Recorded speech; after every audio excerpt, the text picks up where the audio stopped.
Flight 247 descends from the clouds. Honda looks out the window. The sight of the skyscrapers of downtown San Francisco comes into view. Aside from Hawaii, this will be the first time that he will set foot on the mainland United States. Not only that, he is fulfilling his father's wish of coming to the country. He sits back in his seat and lets out a relieving sigh. The plane descends and lands on the airfield. 5 minutes later, all of the passengers on board 247 exits into San Francisco International Airport. Honda walks up to grab his backpack and sword from the cargo belt. Getting past the security checkpoint, he digs into his pocket and looks at the photo again. Azusa Gojo in Hawaii told him that the brothers are in San Francisco, but she didn't tell him where specifically.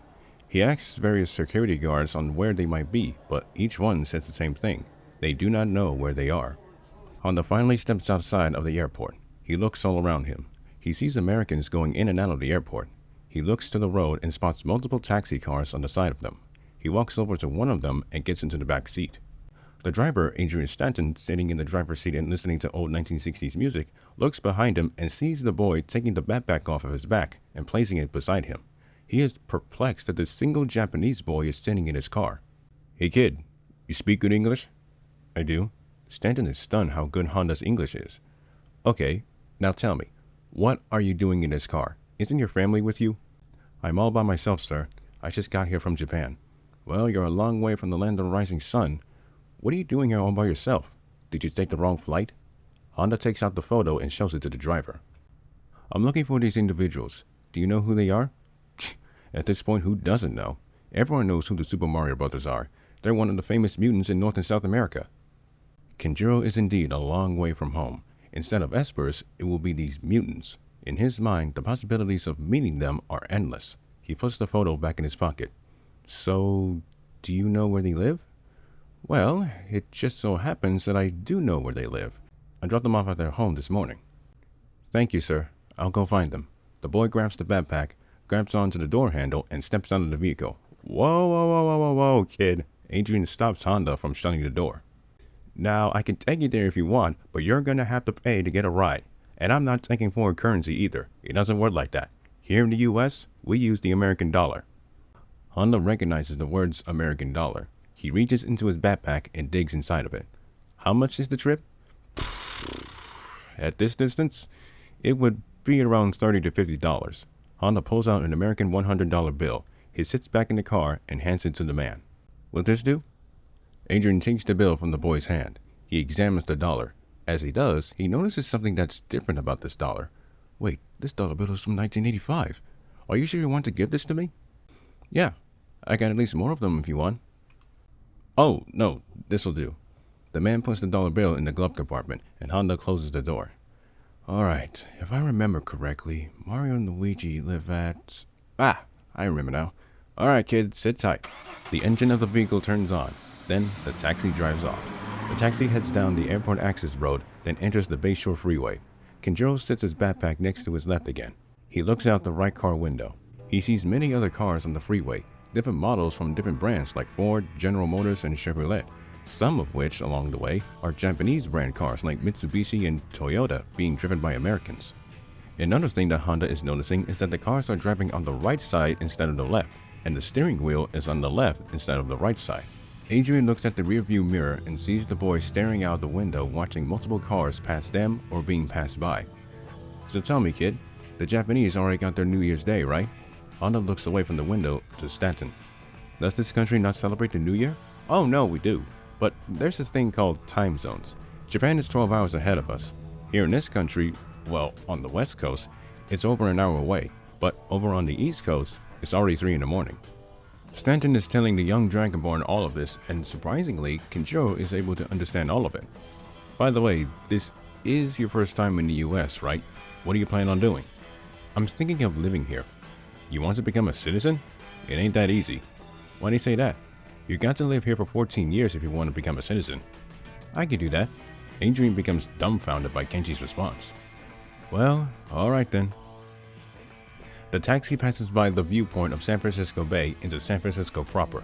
The vehicle follows the freeway as it goes around McKinley Square. Honda looks ahead through the windshield. The skyscrapers of downtown comes into view, with its lights glowing the brightest. He looks out to the side, massive hills with houses placed on the side. The car exits Bayshore Freeway and enters Central Freeway. It exits the freeway and heads down onto Via Boulevard. For a brief moment, Honda spots a tram heading down Market Street. The taxi continues on until further down, it turns left on Fulton Street. For the next 15 minutes, the taxi drives down 4 miles of the street. Along the way, Honda looks out the window to get a good view of many places that caught his eye, small businesses and restaurants that he hasn't heard of before. Many times, the taxi would drive up and down roads that are built on hills, a very unique city indeed. The car enters outer Richmond just after 11:22 p.m. Honda sits back in the seat and thinks to himself. He wonders what kind of personalities he will see in Mario and Luigi. What were their experiences with his father like? Only time will tell. The taxi, after driving near the Golden Gate Park for 15 minutes, finally makes a left turn down 40th Avenue. It slows down as it reaches the other side. Then, it comes to a stop. Here we are, 843 40th Avenue, just on your right. Honda looks out the right side window once more. The home is very similar to other homes with slight alterations to the front side. If this is a place, then he is not going to argue it. He grabs his backpack and opens the car door. Thank you for the ride, sir. No problem. Oh, by the way. Just as Kenji is about to shut the door, he stops to hear the man once more. I don't know what it's like over in Asia, but you better watch yourself around these mutants. Here in the Americas, they only have one rule. Don't get killed. The young Dragonborn smiles and nods his head at the driver. Thanks for the heads up. Take care. Yeah, you too. Kenjiro closes the door and the taxi drives off away from the area. It turns right into Cabrillo Street, never to be seen again. His smile fades away and turns around to look at the front of the house that the brothers should be in. He walks on the sidewalk up to his doorsteps. He opens a gate and spots a doorbell on the right side of the door. He reaches his right hand out and pushes it. The boy takes 2 steps back and waits patiently. The sound of a semi-truck's horn can be heard from a distance, and the crickets are heard from everywhere.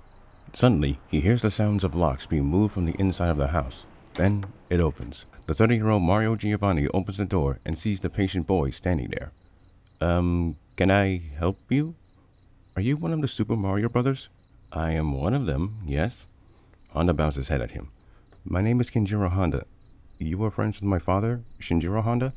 The Italian-American lifts his head up and brushes his bushy mustache. Honda. He quickly looks back at the kid, surprised. Wait, you're one of the twins? Dragonborn calmly nods his head, confirming it. Mamma mia, what are you doing across the Pacific? Come inside. Honda quietly walks inside of the house. As he enters, Mario closes the door behind him. He locks the door and looks back at him to see the boy taking his shoes off and putting them on the side of the wall. Then, Honda looks back at the man in red and blue. Are you the only brother here? Who's at the door, Mario? It's one of Shinjiro Honda's twins. Wait, what? Kenjiro looks up at the ceiling as he hears footsteps coming from upstairs. Luigi Giovanni comes down the stairs wearing his green pajamas. He stops halfway down and looks at the entrance. There he sees his brother and the boy looking back at him. Mario? Are you sure he's Shinji's kid? I am, sir. Honda surprises both Mario and Luigi. Wait, you can understand Italian? Luigi loses his balance and falls forward. Mario rushes to catch him at the bottom stairs. Suddenly, Honda appears in front of him and catches his brother with his hands. He carefully puts him down away from the stairs. Then he lets go and steps away from him. Whoa, thank you. Yeah, he's definitely one of Shinji's twins. Oh, we're very sorry about your parents. When we heard that they died, we couldn't believe it. They must have been great for you and your sister. Honda's head lowers and he stares at the floor. Even after he enacted his revenge against the Red Mongolians, the memory of his dying mother and father still remains with him. My sister and I were fighting with them, but I couldn't save them. I see. When Luigi and myself were around him, he always found ways to survive. I guess he lived by his promises, did he? Yeah, he did. Anyway, back on topic. Why did you come here to the U.S.? Why did I come here? I wanted to get away from it all. He lifts his head up, revealing a smile on his face. All I heard from my father was how the country he was born in was like a roller coaster of adventure after adventure, almost without a break in between. This land of the free, he described it. His dream was to have one of his children to live in the United States and live out a peaceful life. And now that I'm here, I'm living out his dream. The two brothers looks at each other, then looks back at Honda. Well, I guess it wouldn't hurt to honor him in that case. Luigi's attention turns to the boy's backpack. Say, is that your school bag that you brought with you? Oh, this? No, this is my travel bag. For some reason, it has so many $100 bills.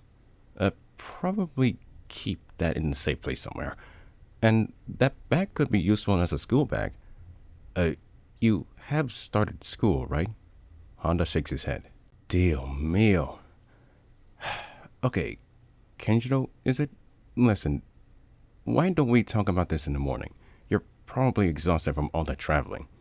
I guess. Don't you have an extra room? You can use mine. Come on, we'll show you. Luigi turns around and walks up to the stairs. Luigi turns around and walks up the stairs. Mario and Kenjiro follows him. The three gets to the second floor of the house and turns to the right. On the first room with the door open, they stop. Here we are. And by the looks of it, Luigi, you haven't gotten up on the cosplay phase. It's not a phase. Anyway, we're going to have to get all of Luigi's stuff out for you. As he is saying that, Honda is taking his backpack off. It's okay. I got it. Huh? Honda moves at an extreme speed. He tosses his backpack to Luigi, grabs all the cosplay outfits, puts them in Luigi's dresser, and then proceeds to remove anything that belongs to Luigi and places them in the hallway. Some of the things he lifts up weigh more than he does, yet he picks them up like they were feathers. All the while, the Giovannis are watching him move at this amazing speed, lifting things that he shouldn't have. After 10 seconds, everything, except for the bed, is out. Honda grabs his backpack and enters back into his new room. Good night. Honda closes the door behind him. Mario and Luigi look at each other with stunned looks on their faces. Mario, is he? I think he is. Inside of his room, Kenjiro slides into his bed and lays the blanket over him.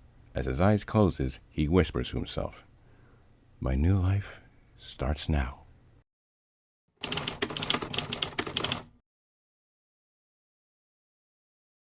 The new year has arrived. The bedroom door opens and Kenjiro exits his new room. A scent enters his nostrils. It is the scent of bacon. He walks down the stairs. As he reaches the bottom, he makes a U-turn down a hallway. He comes to a stop at a doorway. A stove is on his right, and on the flaming eye is a pan with streaky bacon on it. Mario walks into the kitchen through another door with an apron on. Ohayo gozaimasu. Oh, wait, I'm in America. An honest mistake that he spoke Japanese. Morning, I was just about to come and get you. Can we talk for a few minutes? Honda nods his head. At 9:30 a.m., Mario, Luigi, and Kenji are sitting at the dining room table. They are enjoying the waffles, scrambled eggs, bacon, and orange juice that is on the table. But even as they are having a conversation. Right off the bat, there is one thing that has to be confirmed.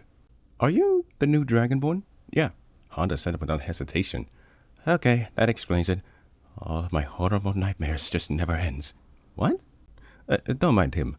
You see, I just got a call from the Technokinetic Empress in Japan, and she's wondering where you disappeared to. I told her, and she said that she wanted to come get you. I told her not to. Why? Don't you think you might feel homesick? I'll miss home, but there is a reason, actually 2 reasons, that I can't go home. Reason 1 is what I told you last night. Reason 2 is what I did, and the reason why I can't go back. What did you do? I'd rather not tell you. Kenjiro Honda is determined not to reveal what he did in Asia. Okay then, so what do you want us to do? Adopt you? Yeah. Jeez, we don't know how to raise a child, let alone a dead friend's child. I'm sure your actual guardian might question this. But wait, Mario, think of the positives. Shinji was what he was because of his past, right? But with us guiding his son, we can make him to be more better than Shinji. I don't know. Do you want a copy of a person who would kick our behinds whenever we did something stupid? You know what? Let's adopt the boy. Do I have to change my name? Oh, goodness no. Our names are too Italian. I think we should mention this. We are the Super Mario Brothers, but our real names are Mario and Luigi Giovanni. Yeah, it's not like everyone is going to call you Giovanni in school. Oh, speaking of, we need to find a school for you. Are you sure it's a good idea? Of course, you need to get an education. You haven't started kindergarten yet, right? Honda tilts his head in confusion. That's a no. Well, that's good, because you can pretty much start there. I know that there's more than one school. Which one should I go to? Both Mario and Luigi leans back in their chairs and thinks about which school Kenji should go to. Oh, how about George Peabody Elementary? Isn't that the same school that the Harringtons go to?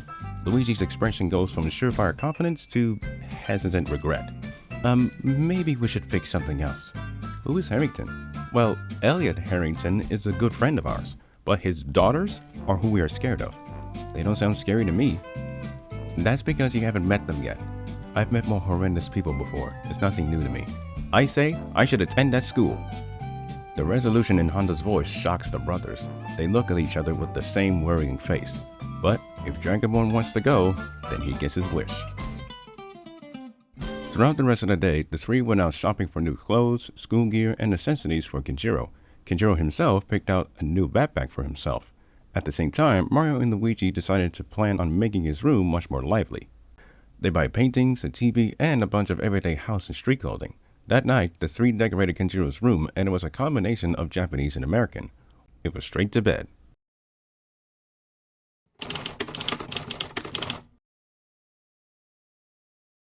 Honda sits in his bed watching TV, but instead of watching American cartoons like a normal child would, he watches the news instead. He watches the updates regarding what's going on in Asia and what the media calls, the Asian Bamboo War.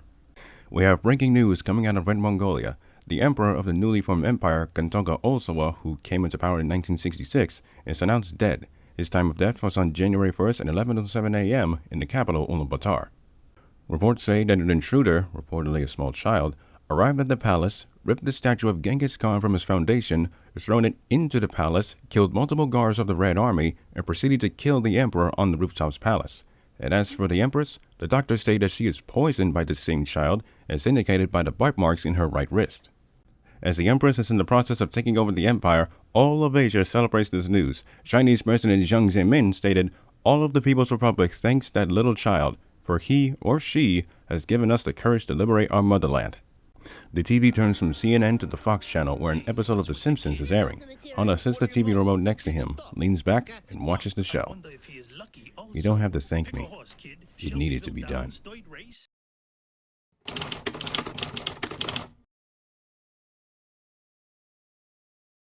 Kenjiro stops at the front gates of George Peabody Elementary. There is nothing here. He figures that he is earlier than usual, and no one else has shown up yet. He puts his back against the green fence. He looks up into the morning sky. The god rays from the rising sun shines over the clouds, and the sounds of the city waking up in the distance is very ambient. A calming, relaxing atmosphere overwhelms him. Honda closes his eyes. "Mother? Father? I'm living out your dreams. I wish you were here to see this right now."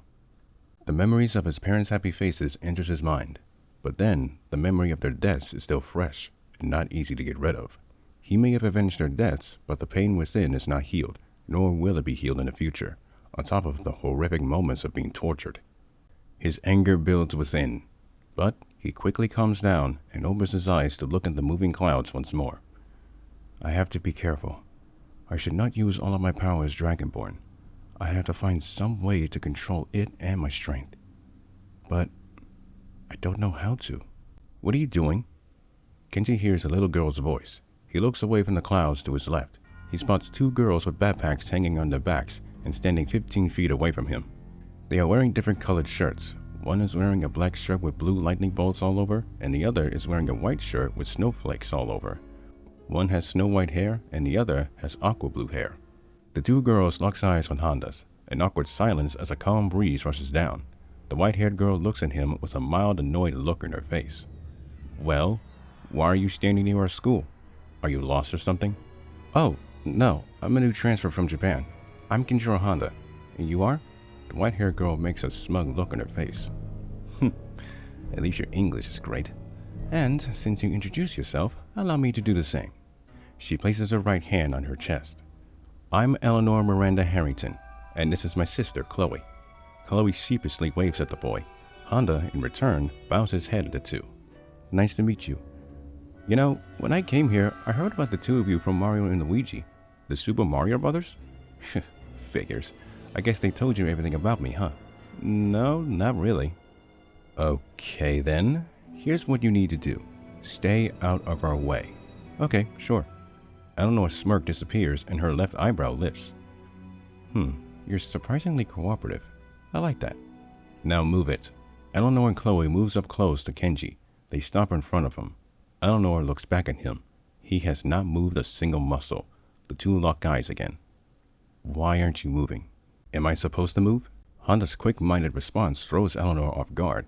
She regains her composure. Bolts generates in her hand. It stretches and forms into a blade. She holds the electric sword against his neck. The edge of the blade touches his chin, but his body doesn't move. Listen to me right now. I'm not the kind of girl to be irritated or messed with. So, if you know what's good for you, I suggest you step away. Her attitude and tone changed dramatically. Honda's face, however, is not showing fear. In fact, his face turns into irritated rage, surprising both Harrington sisters. And my suggestion to you is to tread lightly. Overstep your boundaries, and you will suffer the consequences. Honda's tone in his voice and attitude is reflecting what he is telling her. But Eleanor grows frustrated. Sounds like you have a death wish.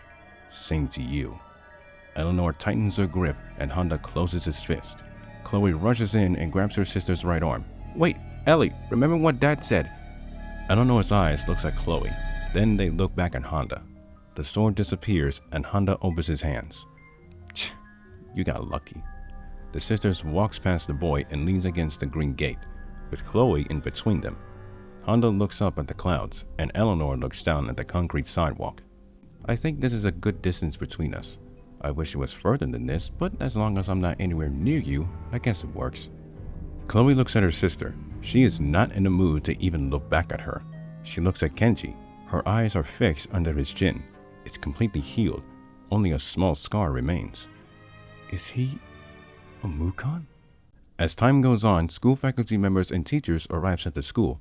Then the other students arrives. School buses stops and drops off children from kindergarten to the 5th grade. They all find the Harrington sisters there as expected. But they see the Japanese boy not only standing in place, but right beside the sisters. It scares them to the point that something might happen. Honda notices it himself. Children around them wonder, why is this single boy so brave enough to stand near the Harringtons? But as time goes on, they go about what they want to do.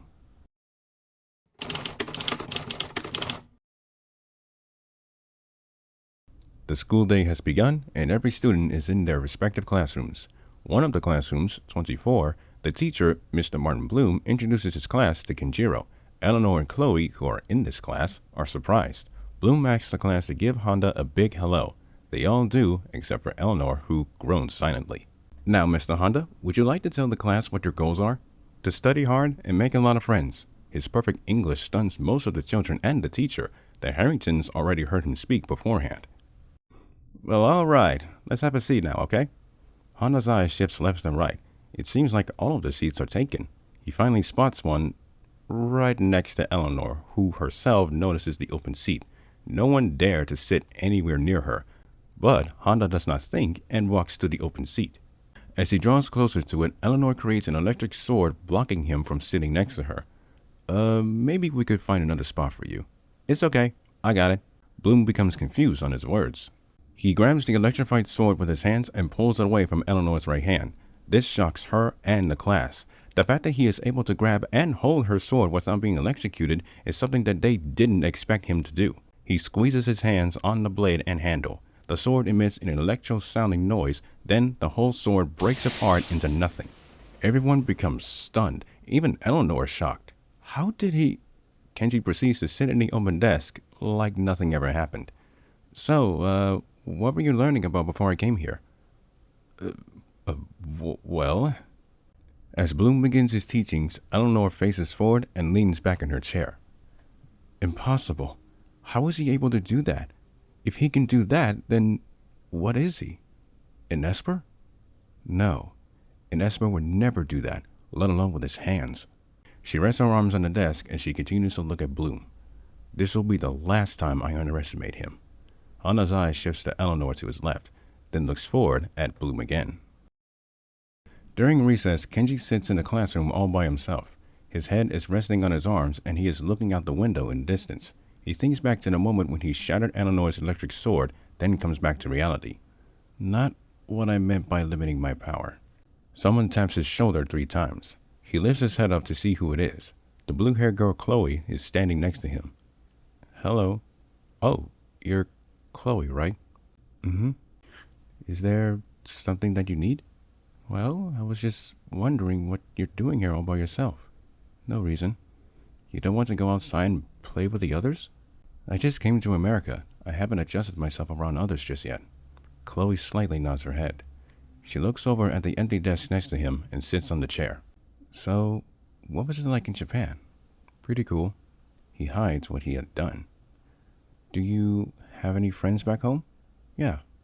And I also have a twin sister. You don't look like your sister. Thankfully. So, how did you do that? With your hands? Oh, that. Any ability that my hands comes in contact with cancels out. Any ability? She lifts her hands up and looks at them. She puts them together. Ice forms around her hands. She spreads her hands and the ice stretches out to a foot long. Like this one? Honda looks at her, then the ice she created. He grabs the ice with his hands. Kotek shatters the ice into nothing. Chloe becomes astonished at this. Amazing! What do you call it? Kotek. Cancellation of the English cross. That's a mouthful. I was thinking of another. How about God's heavenly gift? I don't think it would fit. Yeah. Oh, you want to see something? Chloe's curiosity piques. She nods her head. Okay, you can't tell anyone about this. She nods again. He claps his hands together. He rubs them against each other, then stops. He separates his hands. Electric bolts surges in between them. What? How did... He closes his hands and the bolts disappears. He puts his finger to his mouth. A secret is made and it will be kept. Throughout the rest of the day, Honda can hear many thoughts of children all over the school talking about what he did. As word of mouth spreads, he puts his hand on his face. Maybe I should have picked another seat.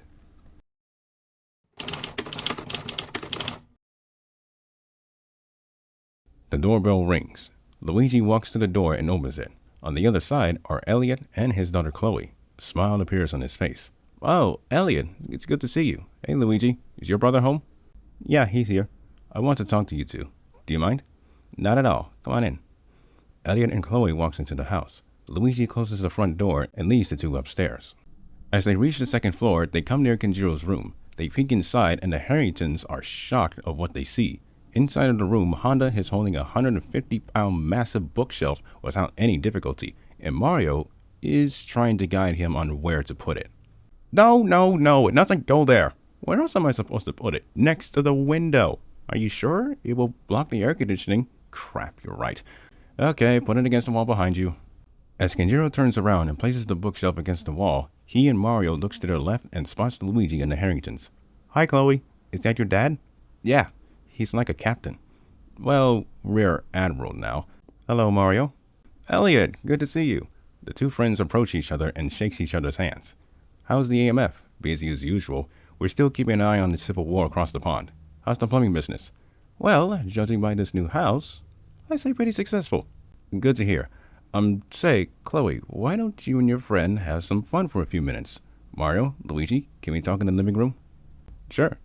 Chloe, without saying a word, joyfully enters Kenji's room and sits down next to him. Do you want to play Sonic? You got Sonic? Have fun, you two. The bedroom door closes as Honda turns on the Sega Genesis and the title screen of Sonic the Hedgehog 2 comes on the screen. The Giovannis and Harrington walks ahead. They pass through two split doors. They enter a room with two couches, a recliner, a TV, a tea and coffee table, and a rug underneath. The brother sits on the couch and the rear admiral sits on the recliner. Now then, he claps his hands together and leans forward. What the fuck is Kenjiro Honda doing in the United States? The sudden confrontation and tone in his voice catches the brothers off guard. I don't know. He just appeared on our doorstep and we just took him in. And you two don't think that it was a bad idea? We couldn't just let him roam the streets. What were we supposed to do? Okay. Do you know what he is? Yeah, he admitted that he's the new Dragonborn. The reason why I asked is because of what he did. What did he do? At 5 o'clock p.m., Elliot and Chloe bids a goodbye to the Mario brothers and Kenjiro. As Luigi closes the door, he and his brother look at the boy with concern. Kenji, we need to talk. The three sits in the dining room table, and right away, Kenjiro knows what they want to know. And so, Honda explains everything. What happened in Hokkaido, the Jinjir concentration camp, and the murder of the Red Mongolian Emperor. The latter scares the two brothers. You actually killed him? Yes. Luigi lowers his head and buries his face in his hands. I did it out of revenge. The only person I told was Emperor Heisei. And as a result, I'm banned from coming back to Japan. So that's why you can't go back. It's because you're not allowed to. The brothers takes off their hats. Listen, the US government knows about this, but they're willing to keep this under wraps. And please, Kenji, don't tell anyone. Kenji nods his head, agreeing with him to never tell anyone of what he did in Asia.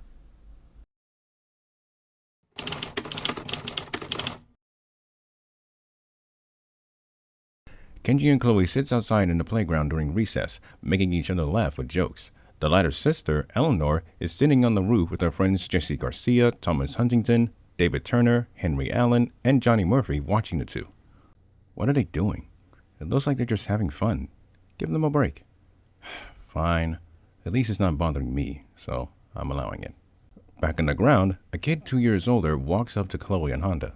Hey, are you that Honda kid? Yeah, who are you? I'm Luis Sanchez. You want to play rock, paper, scissors? Sure. Loser gets to do what the other says. Their fists rises up, and the game begins. 1, 2, 3. Rock, paper, scissors. Sanchez throws rock, Honda throws scissors. Aw, man. Oh, too bad, amigo. Okay, I want you to climb up that tree.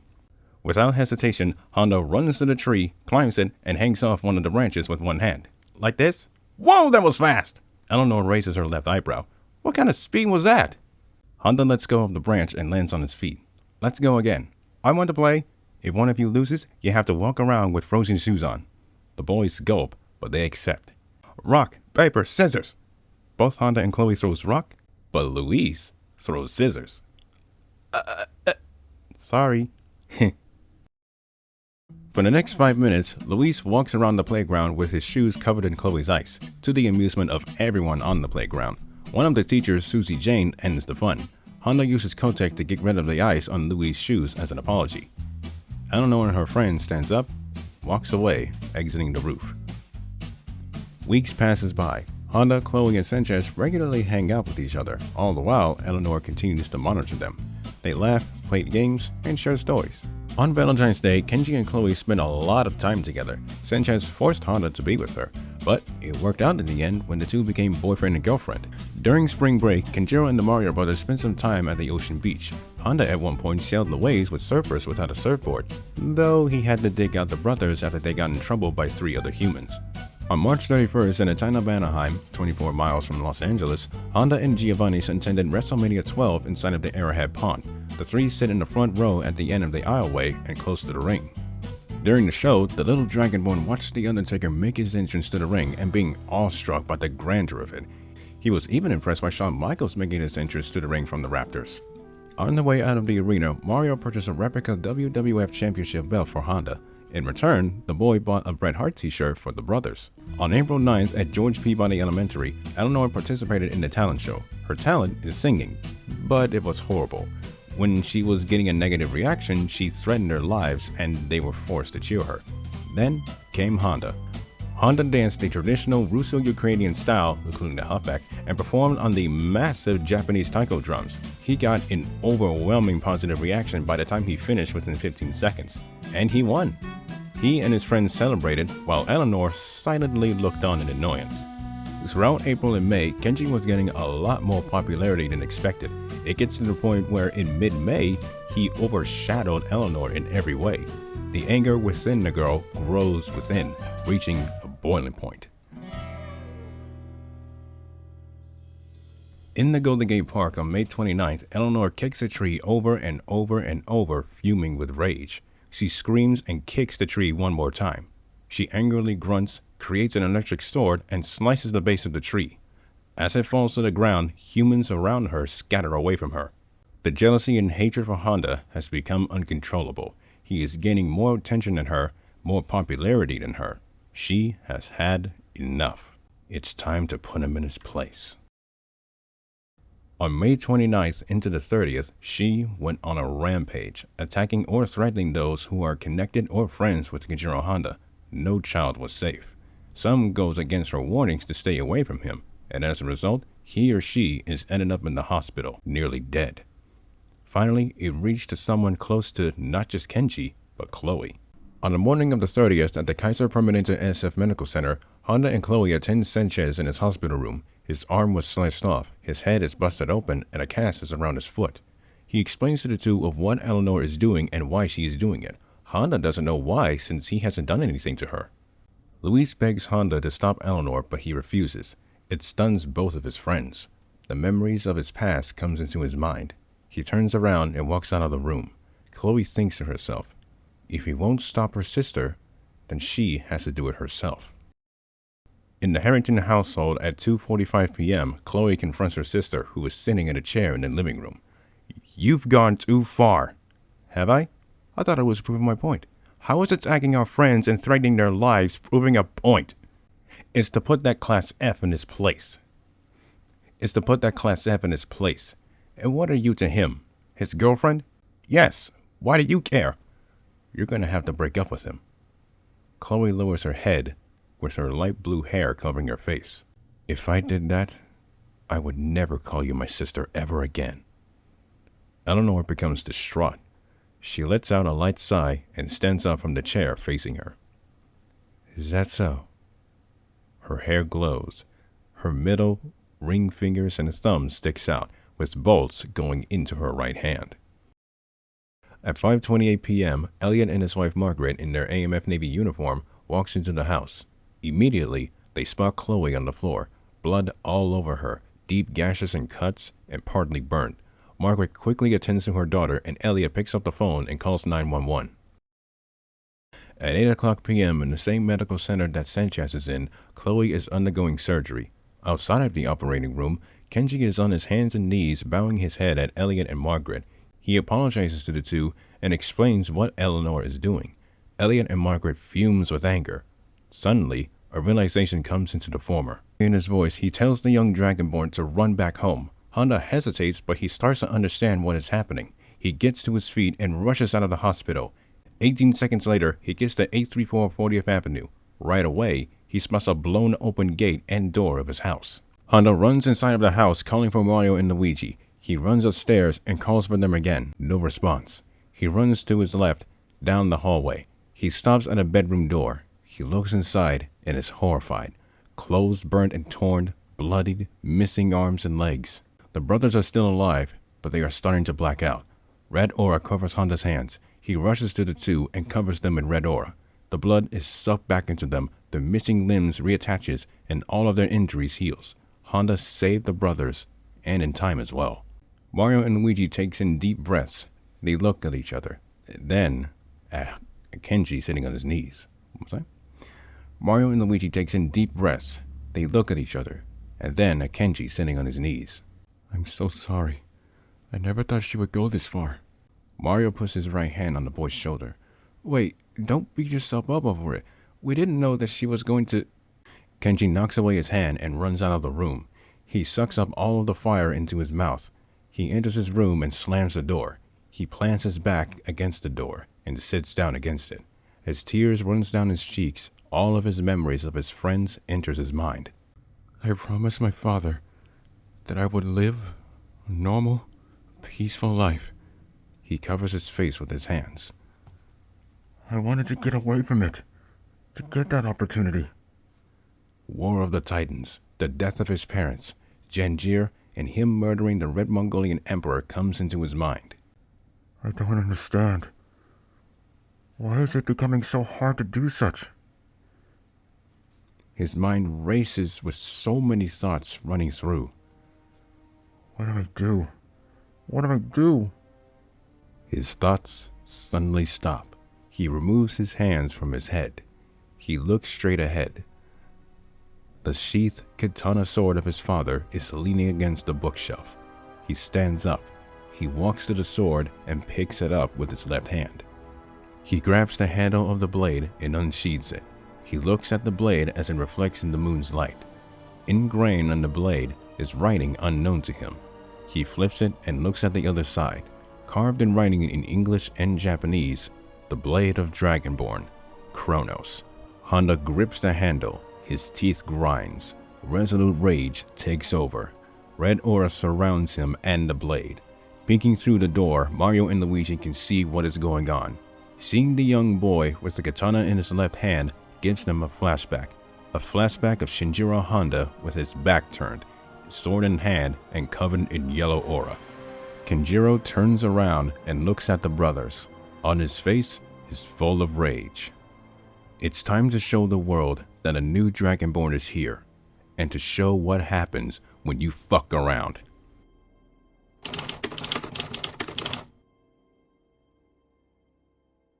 Mr. Bloom takes attendance of all of the students. 5 are absent for an obvious reason, and when he reaches Kenji, he finds that he's not here. Eleanor smiles to herself with sheer delight. Looks like he decided to head back to Japan. Far from it. Her smile goes away and she becomes confused. Wait, where did... The classroom door bursts open. All of the students becomes frightened except for Eleanor. The left leg of Honda lowers and he walks into the classroom. Following behind him are Sanchez and Chloe. All 3 of their faces are full of anger and not in the mood to play around. Honda snaps his fingers. The doorknob enters back into its original place and the entire door repairs itself. Honda's eyes are still locked on Eleanor. Teacher, my apologies for kicking the door in. This is a matter between us, Mukon. Please don't intervene. Sure. Wait, how are my sister and Sanchez healed? I healed them. But that's part of the reason why I'm here. Dragonborn zips in front of Eleanor's desk. The speed of his movement catches everyone off guard. I warned you from day one to tread lightly. Not only have you disregarded that, but you went so far as to attack and threaten everyone that I know. Even your own sister. Useless tactics. Well, maybe if you hadn't come to America, all this wouldn't happen. I have my own reasons why I came to America, most of which if I told you, your arrogant, stupid, useless mind wouldn't be able to understand it. Eleanor stands up from her seat and slams her hands on her desk. You better watch yourself. You'll regret what you said. Fortunately, as of this moment, I'm not regretting anything for what I'm about to do to you. I hear that you're the top rank in the mutant organization. Yeah? What about it? I want to see how you feel when I take that top spot away from you. An audible gasp fills the air around them. You're challenging me for my Class S first rank? I don't know how it is done in Asia, but here in the Americas, you're going to have to fight your way up the ranks. If that's what it takes, then I'll do it. Really? Last time I checked, you're at the bottom of Class F. Wrong. The over 1 million decided to give up their ranks for me. Now, I'm up to Class F first rank. Well, not everyone will be willing to give up their spot just for you. And what kind of person are you anyway? Instead of me telling you, I'll just show it to you. Don't wait for me. Honda turns his back against her. He walks towards the door, then he stops. Once I reach second rank of Class S, I'm picking a place for us to have our duel. Be ready, and don't slack off. Chloe goes from anger to shock. She rushes over to Kenjiro as he walks out of the room. Wait, Kenji! Honda stops in his tracks. He turns around and looks at her. He gets up on her face, reaches forward, and gives her a kiss on the cheek. Her face blushes red. He backs away and gives her a smile. Don't worry. I'll be fine. Honda turns back around and walks away from her. Chloe touches her right cheek as she watches him.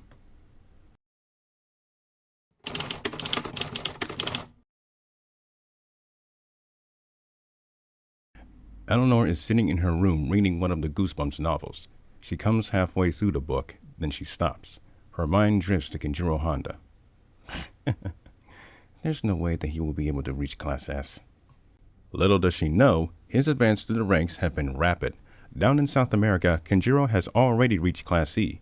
The pattern that Dragonborn is picking up is every 5 minutes, he would give his opponent a chance to fight and show off their ability. Then in the last 5 minutes, he fights back and defeats him or her. Once Honda wins and advances on, he gains respect from his opponent and the person endorses him to be top-ranked Class S. But like what Eleanor had warned him, not everyone will be willing to give up their spot as gracefully. When Kenjiro arrives in Rio de Janeiro, he comes across the Red Commando and their leader Marcus Horace, who has the ability of manipulation of the human brain memory and personality. Everywhere he goes to find Marcus, he is always getting attacked at every angle. But the determination in the boy's mind drives him to find him. At last, on June 4th, he locates the man in his mansion. But like always, he comes across stiff resistance. But when he reaches Flores, he immediately injured him so badly that he warned him that if he manipulated the human mind again, Dragonborn will kill him. On June 5th, Kenji reaches Class D.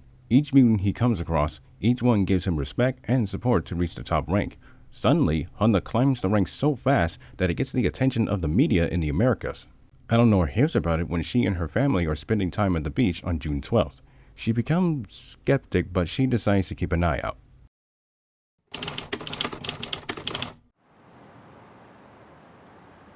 Kenjiro stands on one of the rooftops in downtown Minneapolis. The young Dragonborn is so close to Class D first rank that he practically has a good idea on where his next opponent is. But for now, he is taking a little break in the city. Excuse me. Kenji turns around. He spots a man in a navy blue AMF uniform, 15 medals on his suit jacket, and the rank of Lieutenant General. The boy looks at the name on the suit's right side. Roosevelt. Are you Kenjiro Honda? Roosevelt stops 10 feet away from him. Who are you? My name is Alexander Roosevelt. I knew your father before he left the U.S. Nice to meet you. Are you a mutant? No, sir. I'm part of the American Anti-Megalosaurus Force. I'm sure you're familiar with what we do. Very. But there aren't any monsters roaming around. On the contrary, there are. The Koopa Civil War is still going on, and our attention is on that. What is the Koopa Civil War? Something that you shouldn't be involved with. Anyway, you seem determined to get to Class S. I am. I'm willing to go this far to make her pay. Now hold on, I get that you're doing it out of revenge, but you don't need to kill her. I mean, it's not like you're going to do what you did to Gonzaga Osawa. How did you? The United States is an important ally to your home country. Some of our bases are in it, as well as South Korea. The US government knew about it the moment that the Japanese emperor informed Prime Minister Murayama, and he told us. So, I'm guessing that I'm under arrest for what I did? That job belongs to the local police or the FBI. Well, at first, the FBI did consider containing you, but the AMF had to step in and stop them from doing so. But why would the AMF do that? Because of Gamera, that's why. The boy's eyes widens. Your father did tell you about him, did he? Briefly. It was before he died. I see. Roosevelt looks at his watch. The time is 2:01 p.m. He looks back at the boy. Well, I'm heading back to my station. We'll meet again to discuss more. Good luck, Kenjiro Honda. Kenjiro nods his head. He looks away from the Lieutenant General, back at the view of downtown Minneapolis. As Alexander turns around, he speaks once more. By the way, welcome to the United States of America. Juyu no ji. So desu ka?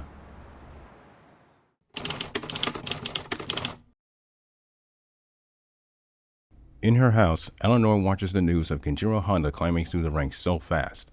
As of now, he is midway through Class C. How is he able to do this? Elliot, watching him with her, knows how he is doing this. You wouldn't understand if I told you. And soon, your mother and I are next. And unlike you, I'm willing to help. Shinji, this is for you. In the Golden Gate Park at 5 p.m., Elliot Harrington, Mr. Lightning Bolt, and Margaret Harrington, the Walking Iceberg, are next on the list. Both are in their top spots in Class C. The entire family watches the husband and wife duel against Dragonborn. Kenji himself instructed the two to not hold back. The two do what was instructed, but like others that came before, Honda gives them a chance to show off their abilities for 5 minutes. Then, in the next 5 minutes, he overcomes the two and wins. Chloe cheers, while Eleanor walks away in disgust. Both Elliot and Margaret congratulate the young Dragonborn. You're on your way out, my friend. Thank you. I have to go now. And waste your mana? Please, at least get some rest. No, it's fine. I'll keep going. Yeah, that's not going to happen. Hey, honey, can you take Chloe home? What for? I wanted to give him some info on the mutants he's going to face next. And besides, he gets into his wife's ear. He has him inside of his body, and he might... Oh, wait, he isn't in the AMF database? Shinji was, but not Kenji yet. Margaret gives her husband an okay sign. She walks to Chloe. Sweetie, why don't we head back home? Aw, but I want to come along. Oh no, it's way too dangerous for you. Now come on. The mother and daughter walks to the car and gets inside. Honda looks at the rear admiral. Why do you want to come with me? Let's answer that question with another question. Are you hungry? Kenji's grumbling stomach answers the question.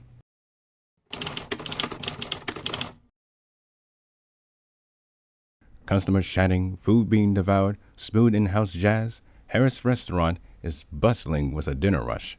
One of those customers, Elliot and Kenjiro, are enjoying their ribeye and wagyu respectively. Glad you like it. I told you it wasn't as bad as you thought. So, you were friends with my father, right? Of course. We met in 1985 during high school. What was he like? Around me, he was calm and cool. Your father during the 1980s, however, was referred to as the infamous one. Why was he called that? Whoever pissed him off, those individuals never saw the light of day. Was he really that bad? It didn't seem like that to me. That's because when you and your sister came into his life, he was different. Honda looks down at the wagyu and pokes it with the fork. Can I ask you something? What does it mean to be Dragonborn? Wait, Shinji never told you? He did, but he died before explaining further. Okay. Dragonborn, from what I can remember, is the king of the Mukon, the one who has the power of many. A king? Really? Elliot grabs a small napkin and takes out a pen from his suit jacket. He draws something on it and shows it to the boy. Honda looks at it. It is a symbol. Do you recognize that symbol? It looks like the one I have on my back. That's right. This symbol lets anyone know that you're Dragonborn. Not just that, but any power you touch becomes yours, or you can cancel it outright. I heard Miss Harrington mention mana. What is it? It's an energy source that the Mukon use to power our abilities. The mutants, the espers, even the crusaders in Europe, Russia, Africa, half in the Middle East, and Australia uses it. Even you too. Though I don't know how much of it. Are there differences between the three? Yes. Mutants manifest weapons or throw abilities like projectiles, crusaders use melee weapons, and espers uses their mind. But Dragonborn is different. He is all of them in one. I'm sure you'll find a way to use it. Honda looks at his hands. All of the three groups in one. It is something that he is going to get used to. Was there someone else before my father? Edward Anderson. The man is still alive today in London. But there is something else. That's right. Both Elliot and Kenjiro looks beside them and sees Alexander Roosevelt standing next to the former. What are you? Hey, Elliot. Rosie! It's been so long. Both men shakes hands and shares a laugh with each other. Wait, you two know each other? Roosevelt sits down next to Harrington. Since childhood, and we went to the same AMF academy together and kept in touch. But to get back on topic, like you said, there is something else that you have that the other Mukon don't. The Lieutenant General points to their heads, indicating that they need to communicate telepathically. You mean Gamera? Yes. Can you please tell me what he is? He is a giant monster. Honda's eyebrows perks up. A kaiju? But why would the AMF have an eye on me? U.S. President Bill Clinton made the executive order to have the AMF keep a watchful eye on you. But that's not just the reason. We have a fixed location on where Gamera is. Where? We're looking at him. Honda becomes confused, but then a realization dawns on him. I'm Gamera? Oh, goodness no. The actual monster is living inside of your body. Why? We don't know. It's currently dormant, but it's only a matter of time until he awakens. So when he awakens, I'm stuck with you? More like I'm stuck with you. In the meantime, I look forward to your success, Mr. Honda. Honda, shaken by what he had learned, lightly nods his head at the Rear Admiral. Kenjiro, afterwards, continues on the road to achieve top rank Class S, with Elliot Harrington guiding him and Lieutenant General Roosevelt watching from afar. While Dragonborn continues to advance through the ranks, Eleanor becomes more alarmed, but she realizes something. The Super Mario Brothers occupies the top rank of Class A. She thinks that surely they wouldn't be able to let him pass them so easily. However, she turns out to be wrong. Not only did Honda advance to first rank of Class A, but both brothers voluntarily gave up their spots for him. Finally, Dragonborn is at the doorstep of Class S. However, be forewarned, Kenji, Class S is nothing to joke about. You will have a difficult time getting past the rest of them. Honda gives the man a smile and a thumbs up, but his warning turns out to be true. The Class S mutants in the Americas are the most notorious out of them all, and they have a nickname for them: the 10 Deadly Pillars. On June 20th, Dragonborn faces off Jose Jonathan Vargas, Deadeye Jojo, at rank 10. Right away, the task of getting past him is more difficult than expected. Jojo's ability to slow down time and fire with perfect accuracy hampers what Honda is used to. The young Puerto Rican is well hidden and is able to land hits on his opponent.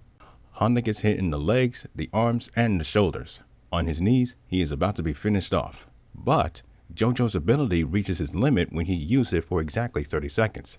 By the time it's recharged, Dragonborn took the opportunity to steal his ability and adapted it as his own. Kenji freezes time, moves through it, and punches Vargas in the face. When time resumed, Jojo flew hundreds of feet away, slamming against the wall. But he wasn't finished yet. Jojo's rage gives him extra strength and severely injures Dragonborn with its punches. But like his previous ability, it has a limit. Kenji heals himself and finally defeats Jojo via his rapid-fire punches. Before he leaves the country, he gives Jojo a few words. When you face off against your opponent, don't use up all of your power at once. Use half of it in a short period of time.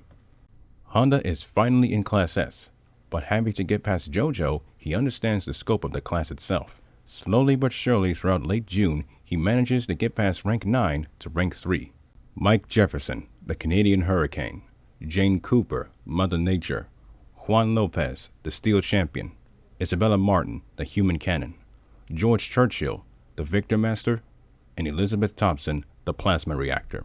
These 6 exhausted the young Dragonborn to no end. Kenjiro, after defeating them, gives them some advice on life and their abilities. And then he returns home to San Francisco to rest.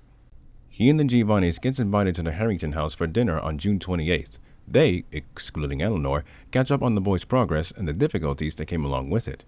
Anyway, once I get to rank 2, I'll be able to face her. An awkward silence falls over the dining room table. What's wrong? Kenji? I'm second rank. The fork in the boy's right hand falls to the plate. He takes in a deep breath. She lowers her head in disgrace. Hey, just don't hold back, okay? She sheepishly nods her head. Kenji turns his attention to Mario. So, about the place where I want to have our duel. Wait, you haven't decided yet? I don't know any places to hold my final duel. What's the largest place where many people can see it? I don't know. There aren't that many places where large amounts of people can watch it live, and the park isn't gonna cut it. Margaret gets an idea. Honey, do you remember what college I went to? Yeah, University of Michigan. What about? Wait a minute. The Big House. The Big House? What's the Big House? Michigan Stadium, the largest outdoor stadium in the United States. During home games, that place would hold over 100,000 people. That's perfect! Come to think of it, we need a lot of eyes on this event. I'll have that covered. Oh, and one more thing, Kenji. What's that? Don't kill our daughters. In the Marina Green on June 29th at 12 o'clock p.m., the duel between Chloe Harrington and Kenjiro Honda had been underway. Water ropes smashes onto the grass. Ice arrows shoots out, missing their target. Honda is being very careful while Chloe is not holding back as instructed. Spectators, including Eleanor and Luis Sanchez, watches on.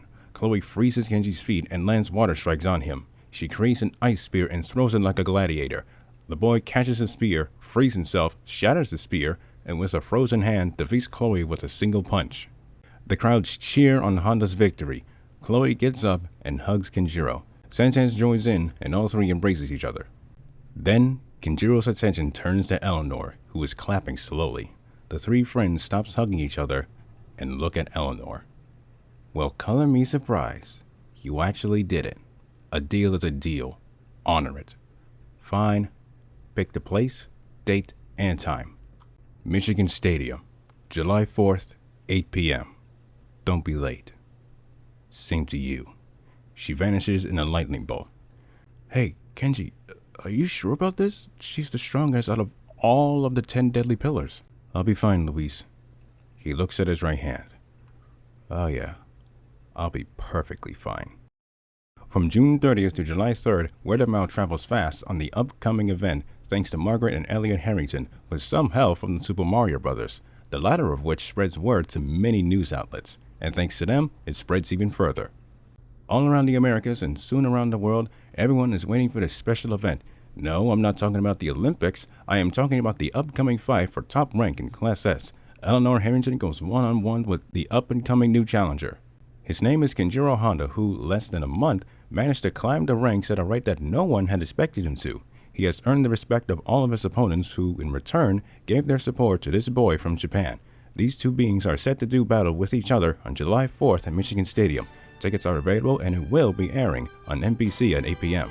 Americans around the country will be celebrating the 4th of July the usual way, but with a twist.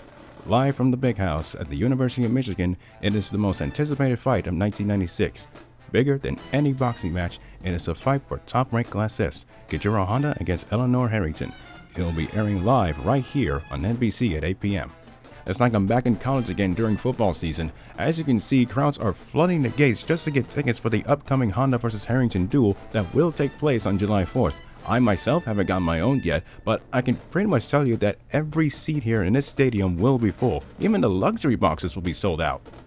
Just moments ago, I had the opportunity to speak to Mr. Honda's guardians, Mario and Luigi Giovanni. Honda himself isn't available, but the brothers informed me that he is laser focused on the fight at hand. And I am sure that his opponent Eleanor is also focused as well. Many interviewers and reporters in the Americas speak to Honda's previous opponents. They all say the same thing. Kenjiro Honda is our new leader. They all wanted a change in the system in the past 2 years. President Bill Clinton confirmed on July 3rd that if Honda wins, his status as Class F first rank will be done immediately after the duel. Outside of the country, the BBC in the United Kingdom is catching on to the upcoming mutant duel. The people of the UK are very much interested, including the original Dragonborn Edward Anderson. The news spreads throughout Europe into Asia, even in Honda's homeland Japan.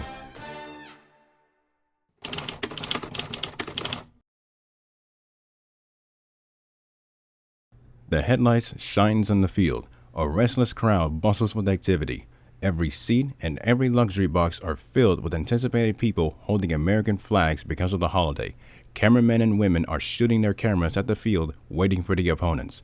In the pillbox, the TBT play-by-play and color announcers are on standby. The official attendance of the stadium, 110,254. A record has been shattered.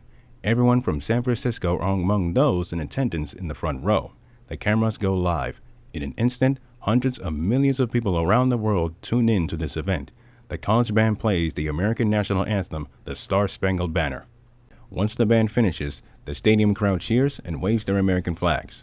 The TV commentators of different languages speaks to the audience, welcoming them to the most anticipated duel in the United States. Alexander Roosevelt is sitting in one of the luxury boxes with his friend, Sergeant Mike Townley, holding a can of Bud Light. In London, inside one of the pubs, Edward Anderson and his apprentice, David Totopoulos, are watching the TV along with the others. In Japan, inside of the Honda household, Sakusa, Nakamura, Emiko Honda, and their friends watches TV waiting for the fight to begin. Fortunately for everyone watching abroad and live, the wait is not a long one. A lightning bolt crashes down on the 50-yard line. Eleanor kneels on one knee, and as the smoke clears, she stands on both of her feet. The massive crowd in Michigan Stadium shower her with roaring boos. Not a very welcome party for her. She mocks the crowd verbally, stating that the people are lucky that she isn't going to kill them. Then she mockingly says, "Where is Kenjiro Honda?" The crowd once again rained down boos upon her. But in a way, she raises an interesting point. No one has seen Kenji since late June. Not even Mario and Luigi knew where he disappeared to, despite telling everyone that he was with them.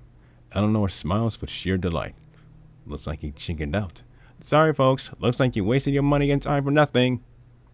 The booze intensifies, and the little girl revels in it. "Looks like you decided at the last minute to head back to Japan. You had a good run, but no way someone like you could be at the top." Eleanor turns around with confidence.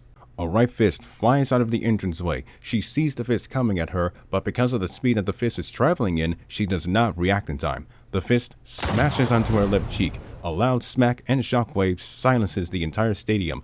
Eleanor flies off of her feet and falls on the grass. The crowd cheer with their heart's contempt. And the reason why is because the one person that they were expecting is here. Kenjiro Honda stands in the middle of the stadium wearing a new combat outfit. A black tunic, red inner shirt, black pants, black hat, one belt around the waist, the sheathed katana sword on his right side, fingerless gloves, and wrist guards, very reminiscent of an old feudal Japanese samurai. Honda takes off his hat and throws it at Mario, who catches it. Honda nods his head and looks back at his opponent. I recognize that outfit. Shinji used to wear something like that. Very fitting. Lying on her back on the grass, Eleanor opens her eyes. She hesitantly questions why is she looking at the full moon. Then she puts her hand on her cheek. She looks at the entranceway and sees Honda approaching her. She questions to herself how he managed to get here. Then she realizes what had happened. Kenjiro Honda launched himself out of the gate, throwing the first punch. She jumps to her feet and starts laughing. I must say, you're the first person to land a punch on me. I'll give you that. Now it's time for... Her sentence gets interrupted by Honda's sudden right punch to her face. She staggers on her feet and she holds onto her face. It's time to stop talking verbally and let your body do all the talking. Eleanor seized with rage. An electric sword appears in her right fist. Oh, I'll do more than that. She dashes on Honda, swinging her sword towards his head. The boy quickly steps out of the way. She lands and swings again, but he punches the sword away and punches her again. She grunts out of anger and swings the blade in the air. Honda takes out his father's katana and catches the wave of bolts. Holding the sword in his left hand, the blade absorbs the electricity. The crowd becomes stunned. Dragonborn dashes at her, swinging his sword at her. She ducks and swings her sword upwards. Kenji blocks the electrified blade with his. He sees the opening and delivers a sickening roundhouse kick to the side of her head. Dragonborn stands on his feet while Eleanor staggers on hers. She stands on the 43-yard line and screams out of frustration. She swings her electric sword rapidly in many directions. Each time she does, Honda either ducks under the blade, punches the blade away, or blocks it with his katana. The audience hangs on every move that these two do in this duel. The moves that they are delivering are going too fast for the human eye to catch. Even some of the other humans are having a hard time following it. Eleanor thrusts her sword towards Honda's heart. Honda moves, but the blade enters his left shoulder. The crowd gasps with shock. Eleanor snickers as she got him where she wants him. She digs the blade out and swings it towards his head. In one motion, Honda blocks the sword with the katana, grabs the electric sword with his right hand, negating it in the process, spins around, left elbows her, and finishes off with an electrified right punch full to her face, sending her back 5 yards. Kenji, not wasting any time, sheathes the sword and dashes at her. Kenji punches her with his electrified fist. Small explosion sends the girl back again. She lands on her feet and looks back at him. Both of his fists are full of bolts. Her own bolts. I'm giving you a warning. If you continue, you'll be entering second gear. Words that Elliot and the Mario brothers knows all too well. Anger builds within Eleanor. She creates 2 electric swords and dashes at him, swinging them both. Honda catches both blades with his hands and headbutts her. She staggers back but recovers to swing both swords to her left. Honda jumps in between the blades and punches the dirt as he lands, kicking up massive piles of it. Honda lands on all fours, rushes out of the column of dirt, and grabs onto her leg with his dirt-covered hands. He throws her by the legs, and the girl lands on her feet. She goes for another dash, but she does not move. She looks to her feet and finds that her legs are stuck to the ground. She swings her sword at the roots, but is stopped by Honda. Dragonborn freezes her hands in place, unenabling her to move anywhere. He warns her that third gear will be achieved if she continues. She replies shouting, "Go to hell." Electric bolts hits him in the chest and pushes him back. She frees herself from the trap and launches herself at him. Honda calmly replies to her statement, "I'm already in hell." He claps his hands, creating a shockwave at her, pushing her away. She digs the blades into the field and electric bolts travels through the ground. Honda runs from the incoming bolts, but then runs at her. She swings her blades at him, but this time the blades go through him. However, she swung at the transparent after image. After images of Honda circles around Eleanor.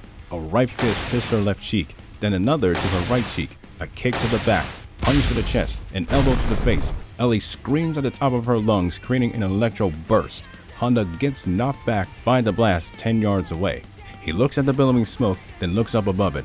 Eleanor hovers in the air 100 meters high. She creates a single long bolt in her right fist. She throws the electro spear at Honda. The boy bats the spear away with his right hand. Furiously, she throws spear after spear at Dragonborn. Each one either misses, gets negated, or batted away. Honda punches the ground, creating mountains of dirt bigger than the other. He runs across towards her as she continues to throw spears.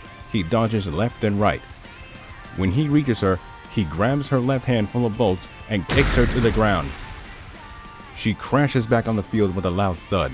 As the pillars of dirt crumbles, Honda jumps and drives his fist towards her. She gets out of the way, but the impact of his fist hitting the ground sends her back. She throws his spear at his leg and manages to hit him. The boy staggers to one knee as he attends to his injury. Eleanor finally has an opportunity. She lands on her feet and aims her right arm out, with her middle finger, ring finger, and thumb sticking out. Electric bolts circles around her arm into her hand. Then she unleashes the hyper cannon aimed at Kenjiro. The boy sees the blast coming for him. He raises his arms and crosses them like a Christian cross. The left palm of his hand faces him and the right palm of his hand faces down. The blast hits both of his arms. Eleanor struggles to get him off of his feet, but Honda does not budge. Dragonborn closes his hands. The hyper cannon shatters into nothing. Eleanor looks at the boy with the most stunned look on her face. The crowd roars with excitement. The boy rests his arms to his sides. Eleanor seethes with rage and prepares to fire another hyper cannon. Tokyo Tamaru. The world suddenly slows down. Then it comes to a stop. The world around Honda is frozen in time. He walks over to Eleanor. Then he stops inches away from her. Tokyo Sekai Suru. Time resumes again. To everyone who didn't see, it looked like Kenji zipped through the air right in front of his opponent. Eleanor becomes taken aback by the sudden appearance of the boy this close to her. You've entered fourth gear. Before she reacts, he uppercuts her in the chin. She flies in the air, but before she gets higher, he grabs her by the legs and slams her on the field 3 separate times. On the third time, he throws her up into the air. He jumps up into the air after her. She builds up electricity and prepares to throw an electro spear at him. But he punches her all over her body. Eleanor's nose and one piece of her rib bone breaks in the process. He punches her back down to the ground. She lands on her feet. She still holds onto the spear in her right hand. As she throws it, Honda dashes at her and punches her hand. The bones in her hand and wrist breaks on impact. She screams in pain, but she gathers more bolts and prepares to launch them at the boy. Dragonborn, not giving her a chance, kicks her left knee in and roundhouse kicks her arm, breaking them. The crowd lets out an audible oof as Ellie screams in agonizing pain. Honda roundhouse kicks her on the right side of her head and she stumbles to the ground. He reaches over and grabs her by the collar of her shirt. Tears runs down her face as she looks at the expressionless, angry boy. How are you able to fight like this? I'm supposed to be the strongest in the Americas. Honda snaps his fingers. A live stadium microphone flies out of a pillbox and lands on his right hand. He holds it up to his mouth. You are indeed the strongest in the Americas. However, that doesn't matter anymore. Because Kenjiro Honda, the 3rd generation Dragonborn, just kicked your ass. He throws the mic away. Flames engulf his right fist. He delivers his finishing move, the banishing fist, straight to her face. A 100-meter-tall Christian cross forms, then disappears after 3 seconds. The smoke clears, and the massive crowd of people looks back at the field. The only one left standing is Kenjiro Honda. He looks to his left, then his right. The crowd whispers to one another. The young boy just revealed to everyone live and far away that he is the new Dragonborn. He looks back at Eleanor lying on her back, knocked out. He walks over to her and kneels beside her. He places his red ore-covered hands on her chest and heals the young girl from head to toe. One man without a t-shirt on starts clapping at the young Dragonborn's display of class. Then, the person beside him starts clapping. Suddenly, more and more people begins clapping. The clapping turns into cheers. The boy finishes healing Eleanor and pays attention to the people. He bows his head at the live crowd. Around the world, people watching are giving their respect to this new Dragonborn. Around the world, people watching are giving their respect to this new Dragonborn. Honda snaps his fingers and repairs the football field to what it was before the duel. Chloe and Senchance jumps out into the field and embraces their friend. Mario and Luigi gets to them and congratulates Kenji. Same to Elliot and Margaret. All 6 celebrates Honda's massive victory and achievement. Honda looks up at one of the luxury boxes. He spots Alexander Roosevelt clapping his hands. The man stops and points at his head. Congrats. Thank you. I know where you've been. Honda's positive attitude suddenly turns sour and shocking. Meet me outside of the stadium, and bring Elliot with you. 45 minutes after the event, Margaret had taken Eleanor to the hospital and telling her about what Kenjiro Honda is. Speaking of, the young Dragonborn is in trouble. Kenjiro sits in the back seat of Roosevelt's 1996 Toyota Crown. Elliot is sitting in shotgun beside the driver's seat, face-palming and groaning out of frustration.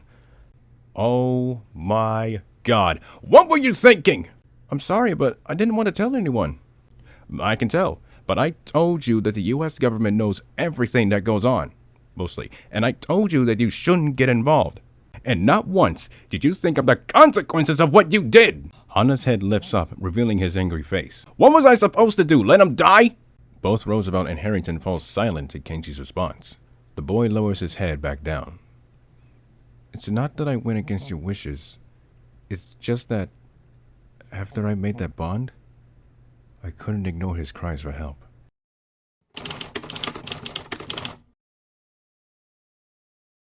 Kenjiro is standing on one of the 227-meter tall support beams of the Golden Gate Bridge. He watches the cars pass asunder and the wind blowing his clothing and hair back.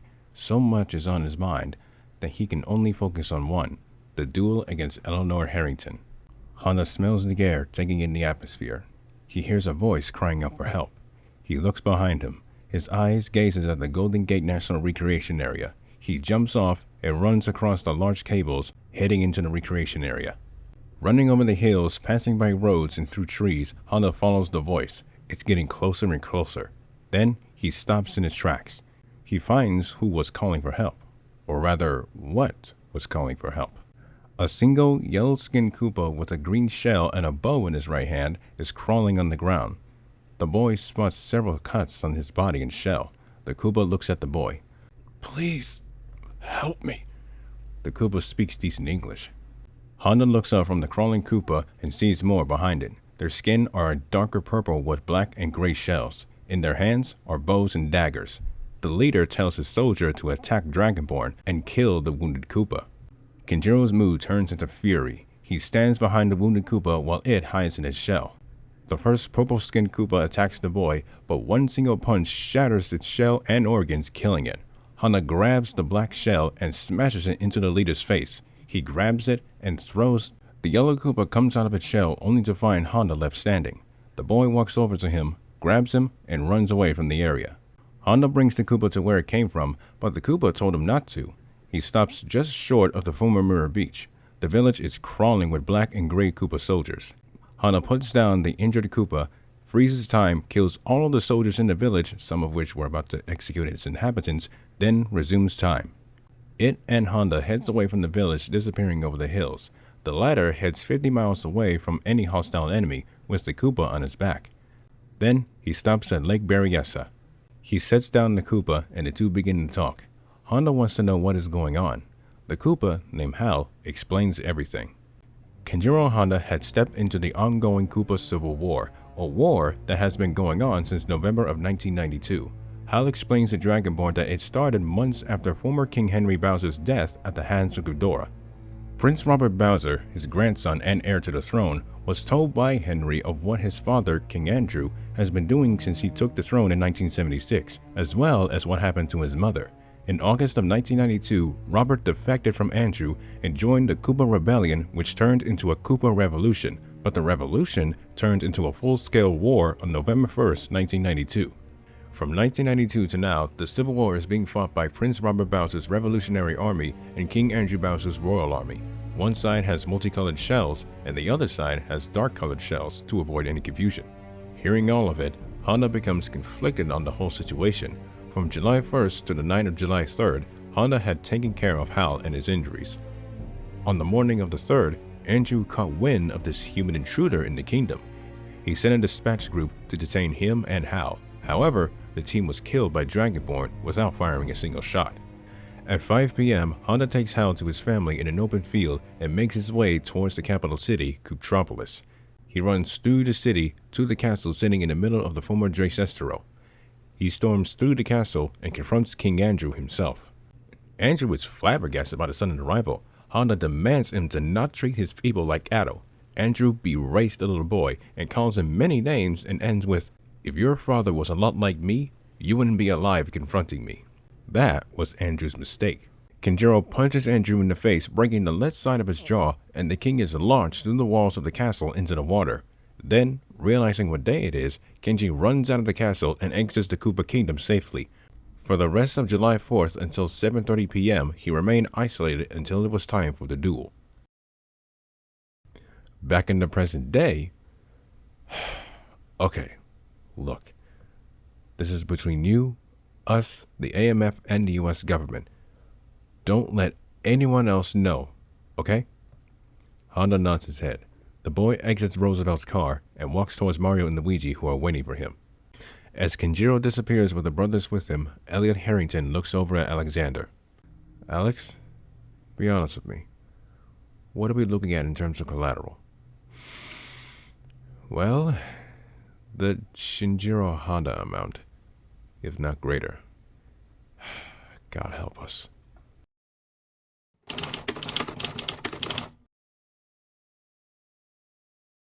The school day begins. Honda, as well as the Harrington sisters, attends the first grade. However, because of what happened in late May and early June, California's Governor Pete Wilson authorized a restraining order that restricts Kenji and Eleanor from getting within 10 feet of each other. And so far, it works.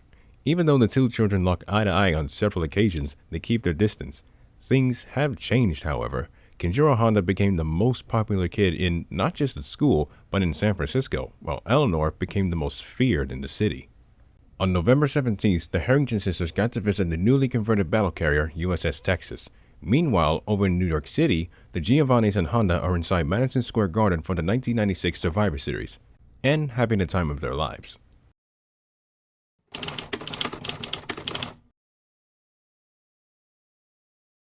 The brothers play 18 holes on the golf course. Kenji sits and watches from the golf cart. As Mario's ball hits one of the trees and rages over it, he and Luigi laugh at him.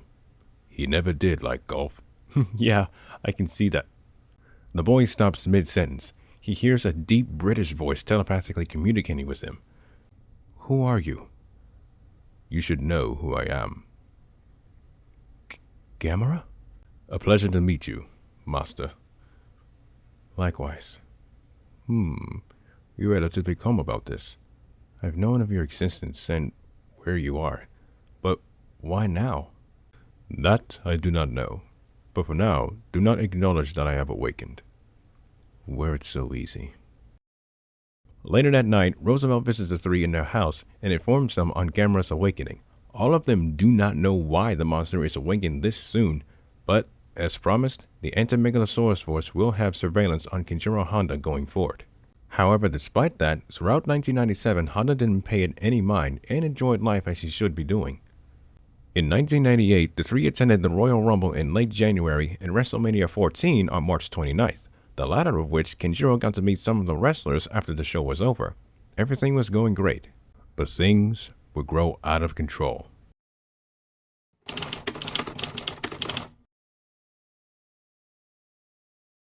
The Giovannis and Honda are having a nice, quiet picnic in the middle of the park, eating club sandwiches, chips, and drinking bottled water. On occasion, some humans greeted the young Dragonborn.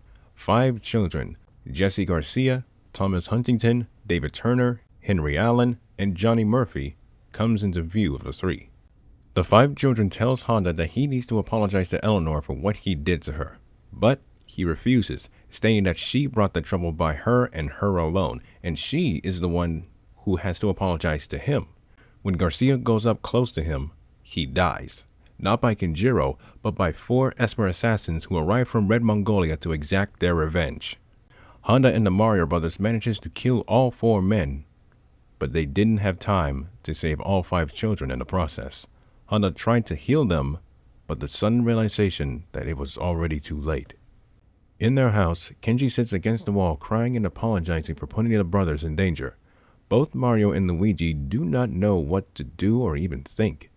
Kenji tells them that 2 years ago, when he started the first grade, a Chinese spy told him that Hatsuma Ozawa placed a hit and $1 billion bounty on the young boy. Shock, sadness, and sympathy overwhelms Mario and Luigi. The two cuddles the 8-year-old boy to comfort him in this troubling situation, but Honda will be dealing with another problem. The next day in George Peabody Elementary, Eleanor furiously confronts Kenjiro in his classroom on the death of her friends. Kenji himself tries to explain what had actually happened, but his nerves gets the better of him and she would not listen. She tells him that she will climb back up to take back what was hers, and Honda simply wishes her luck. When confronted about it in the hallway by Chloe, Kenji can't bring himself to speak the truth to her, but he does confirm that he did not kill them.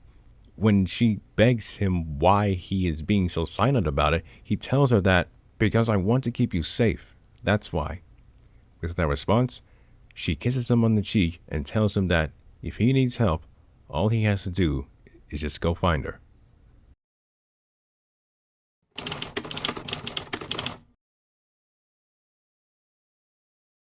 Blazing infernos, humans screaming, cannons firing, a roar of a single monster, destruction, and then blank. Kenjiro wakes up. He sits up in his bed. He breathes in and out heavily. He looks around the room and wipes the sweat from his head.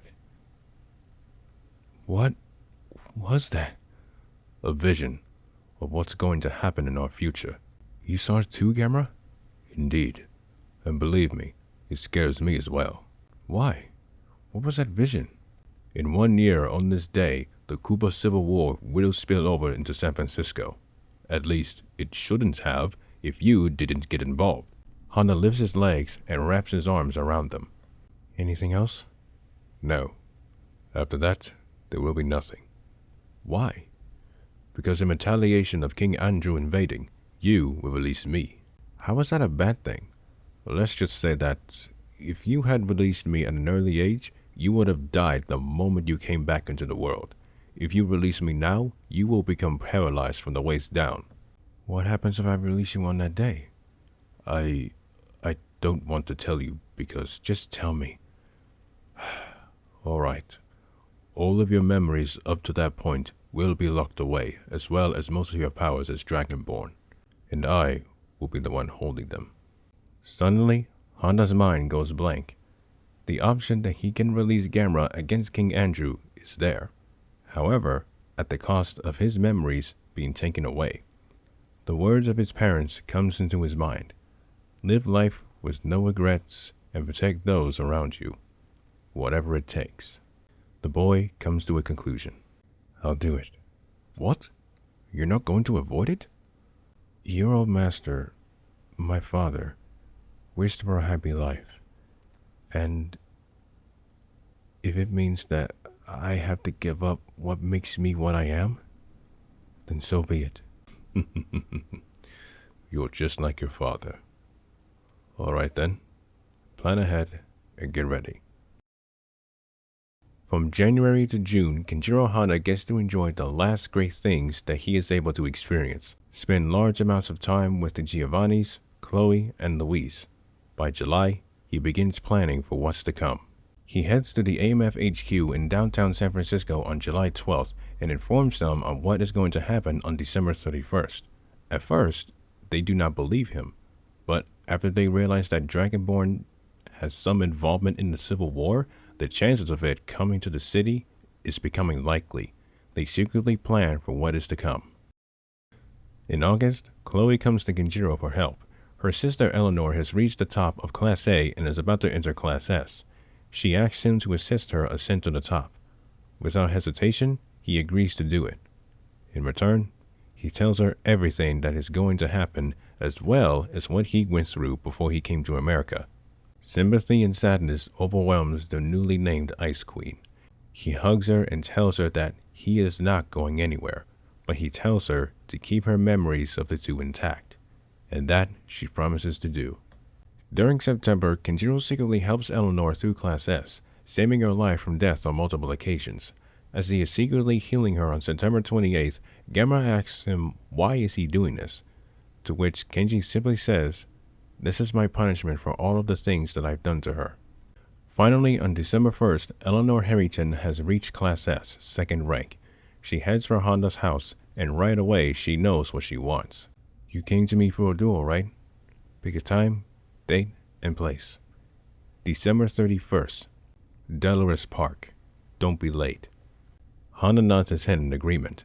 Throughout the month, hype builds around the rematch 3 years in the making. On Christmas Eve, Gamera speaks to Chloe privately for the first time. He tells her what is going to happen and promises that if she tells her sister about him inside of Honda, he will kill Eleanor without hesitation. On New Year's Eve, 1999, at 11:40 p.m. at Dolores Park, the crowds cheer on the two warriors, Eleanor Harrington and Kenjiro Honda, as they face off for the last time. Chloe, Louise, and the Mario brothers watch as spectators. Kenjiro's left ear twitches. He hears propellers in the distance, getting closer. King Andrew and his royal fleet and army are on their way. It's time. The boy nods his head. Meanwhile, Eleanor conjures an electric sword and holds it over her head. As she is about to dash, she stops. She looks directly at Kenjiro's face. Tears are running down his cheeks. And then he smiles at her, confusing her. Freeze the clock. Time suddenly freezes in place. Kenjiro runs away from the park and makes his way on top of the Transamerica Pyramid. He looks past San Francisco Bay and spots the incoming fleet heading towards the city. Resume the clock. Time resumes at his command. Prince Robert Bowser? It's nice to hear that you're still alive. Well, you caught it at an opportune time. I've just dethroned my father and liberated my kingdom. Congratulations. Unfortunately, it's not over yet. What do you mean, it's not over? Your father is heading for San Francisco. I'm guessing to conquer this land and get rid of me. Where is he now? Very close to me. Well, he's all yours, Dovahkiin. That will be tricky in and itself. What? Gamera? If you don't want your father to return to the kingdom and take back what you liberated, all of that progress will be for nothing. Besides, he's not the humans' problem, he's yours. Fine, I'm on my way. Hurry quickly. Thank you for that. It was the least I could do. Honda claps his hands together. He separates them, creating a blue-green ball of aura. He looks out into the Pacific and throws it over the ocean. What did you do? I gave my time ability to someone who definitely needs it. The monster siren goes off. Kenjiro jumps off from the pyramid down to the ground below. At 11:50 p.m., Kenjiro stands in between two skyscrapers. He leans against the wall and thinks back to all of the events that happened in his life. Some of the greatest, tragic, most emotional moments in his life. But in the end, what's done is done, and there's no going back. Are you ready? Do it. He calmly takes in a deep breath. His body aches uncontrollably. He grunts and collapses to his knees. A roar comes out of his mouth, silencing the entire city. Ellie? Chloe? It's me. I'm sorry that I had to go. And I'm sorry that you won't be able to have your rematch. But this will be the last time that you'll be able to hear me. Goodbye. His body turns reptilian and turtle-like. A shell grows from his back. Gamera enters the outside world for the first time in 10 years. The Category 4 Colossus breaks through the towers and comes into view of King Andrew and Prince Robert. The Harrington sisters runs away from the area. Gamera and Andrew, the latter of which grows up to 75 meters in height, engages in a monster battle. Gamera fires a plasma ball from his mouth, but Andrew dodges it. The ball of flames crashes on the side of a skyscraper, and its debris falls around the sisters. Eleanor gets knocked out in the process. Andrew throws a punch at Gamera, but Gamera grabs it with his mouth and, like a snapping turtle, rips the arm off. Gamera throws the arm away and slashes at Andrew multiple times in the head, chest, and feet. Prince Robert hides inside of his shell, and Chloe protects her sister inside of her ice bubble. Gamera fires a plasma ball into Andrew's face. It connects, and the turtle shrinks back down to 10 feet in height. The king collapses face forward on the ground. The smoke clears. Gamera walks past Prince Robert. Let me back out. If I do that, and if I exit your body again, the process of your memories being locked away will increase. Just this once. Please. Make it quick. Kenjiro re-enters the outside world. He walks over to the sisters and sits on his knees. He looks at the unconscious Eleanor. He absorbs the flames all around him. He grabs onto her arm. He opens his mouth, revealing that Gamera's teeth hasn't gone away. He bites down on the arm. Flame aura transfers into her body, healing her from head to toe. He releases her arm and rests it on her stomach. Kenjiro and Chloe lock eyes with each other. Their foreheads connect. Take care. Gamera re-enters into the outside world. He carries both of the sisters with the palm of his hand. Then he walks out of the downtown area. King Robert Bowser, you may return to your kingdom. Tell your people that the war is over. Rebuild from the ground up with your heart's content. Good luck. In outer Richmond, near Honda's house, Gamera looks back at the cruiser USS Fitzgerald, where he had dropped off the Harrington sisters. I'm going to miss them. They'll be fine. Now, once I enter back into your body, you will have less than 3 minutes before all of your memories are gone. Hurry! Smoke covers the 80-meter monster. When the smoke clears, Gamera is gone, but Kenjiro runs out of the smoke into his house. He reaches the gate, then opens the front door. He stumbles getting up the stairs. His head aches, and he holds on the side of it with his left hand. He musters the strength to get up and continue upstairs. He stumbles again as he enters his bedroom. He collapses to the floor. He gets up and reaches to his father's sword. On the sheath is a note. It reads, "To my grandfather, wherever you are, please take care of my father's sword. Thank you. Your grandson, Kenjiro." He teleports Kronos to the location of his grandfather, wherever he is in the world. Honda's head aches again. He collapses to his hands and knees. He crawls over to the computer desk.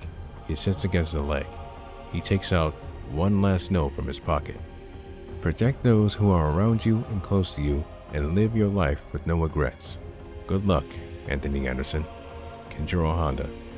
His name is written in English and Japanese. Kenji rests the note on the desk and waits. Kenjiro rebuilds and repairs downtown San Francisco. The last power as Dragonborn has been used. At that very moment, Mario and Luigi enters his room. Kenjiro Honda, with tears in his eyes and a smile on his face, looks at the brothers one last time. Sayonara. On the west coast of the United States, the clock strikes midnight. The Koopa Civil War is over. Robert Bowser is now the new king. Godzilla III had disappeared, and Kenjiro Honda is no more. It is now all quiet on planet Earth.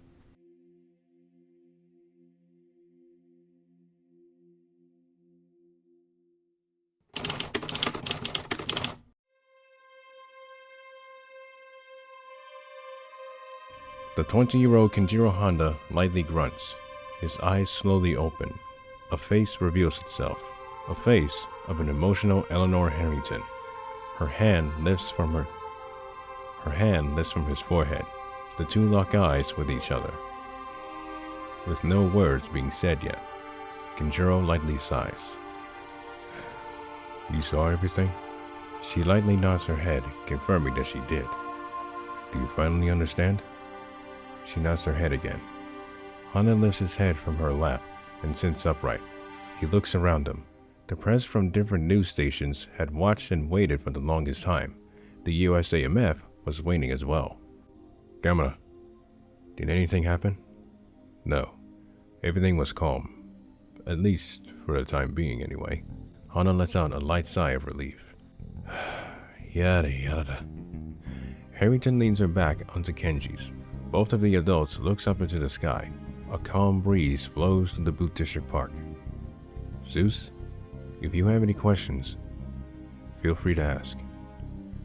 I can't believe you went through all of that in Asia. When you came to the US, you wanted to get away from it all. Yeah. Yeah. But somehow, I made things much worse for you. You did. And because of all of that, you had to sacrifice your memory just to live a happy life? It was either that or continue to make things worse. And the ones that killed my own friends were the ones from the country that put a bounty on my head. I'm such a fucking idiot. Harrington, it was also my fault. I didn't save them in time. But you were able to revive the Mario brothers from the dead. Why didn't you do the same to my friends? Mario and Luigi were close to death. I managed to save them before they died. I can't revive someone after being dead after 3 seconds. In other words, even though I'm Dragonborn, not many people can be saved from death. Harrington wraps her arms around her legs. Harrington wraps her arms around her legs. Then why did you save my life when I was rising through the ranks? I could have been better off dead for what I did, especially recently. My old self knew that he had to get someone to take his spot, and if you died as a child, then that would present a massive gap in the system. And as for recently, that would defeat the purpose of what we were set out to do. The second half of his response causes Eleanor to look over her shoulder. Like I told you, the Kenjiro Honda that you knew was gone. You're looking at the new Kenjiro Honda, left over from Anthony Anderson. And I made a promise to him that I would protect those around me, including you. So, when the Red Mongolian hitmen were attacking us, why did you go out of your way to protect me from them and Gamera? Do you remember that promise we made in the bedroom? You really mean it? Of course I do. Do you still hate me? Not exactly. And you actually developed feelings for me, did you? Eleanor's cheeks blushes as she sheepishly nods her head. Honda holds her left hand with his right. Then, just like my father, I'll stay by your side to the very end. I'll even come to your rescue if you want. The two hears an audible awe from the crowd. Eleanor embarrassingly pulls her hand away. Dumbass. I can take care of myself. She looks at her surroundings. Her cheek stops blushing, and she takes in an inhale. But I wouldn't mind it at all. The two turns around and hugs each other. The crowd unanimously applaud the two beings. The beef between Eleanor Harrington and Kenjiro Honda is finally over. But the grim reality comes crawling back into everyone. Ellie and Kenji stops hugging each other and makes eye contact. I can't believe all of this started because Gamera had to come out of the open and reveal this massive secret to the public. Correction, all of this started when Raygon III returned to our Earth. Raygon III? You humans call him Godzilla, but yes, him. What are you talking about? Raygon returned in early January, and as a result, it caused my reawakening. Why didn't you say anything beforehand? I didn't want to freak you out, and not to get the AMF onto you. Okay, I can see that, but look at what it led to. Wait, Gamera, did you summon Godzilla over to the US by accident, or was it on purpose? The latter. Oh, I fucking knew it. You idiot! Why would you do that? Believe it or not, there is a good reason, which is... we're about to be invaded. Wait, what?